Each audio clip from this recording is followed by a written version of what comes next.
अस्सलाम वालेकुम सामीन। 4 ज़िलहिज्जा और 23 जून हैं। ख़बर का उन्वान है फरीद अंसारी बेकसूर घर वापस आ गए हैं। पुलिस ने पूछताछ के बाद उनको छोड़ दिया है। ख़बर तफसील से सुनिए।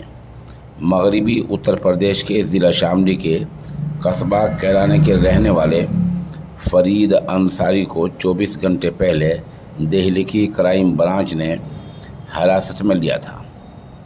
यह हिरासत एक स्मगलर की निशानदेही पर की गई थी। पुलिस ने पूछताछ के बाद रात ही फरीद अंसारी साहब को छोड़ दिया था। बताया जा रहा है कि स्मगलर का और फरीद अंसारी का पुराना झगड़ा है और ये मामला अदालत में भी चल रहा है। फरीद अंसारी पंजाब नेशनल बैंक की रिकवरी एजेंसी के डायरेक्टर हैं।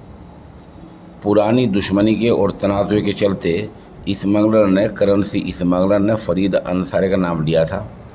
कल उनसे पूछताछ हुई और कल ही उनको रात छोड़ दिया गया।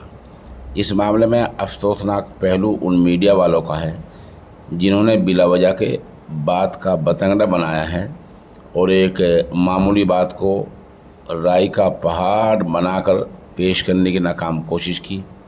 अब फरीद अंसारी घर आ गए हैं तो अब ये मीडिया वाले मोहर बलब हैं, पूरी तरह खामोश हैं। बता दें अभी भी टीम ने जाली करेंसी के मामले में कैराने के इलाके में डेरा डाल रखा है।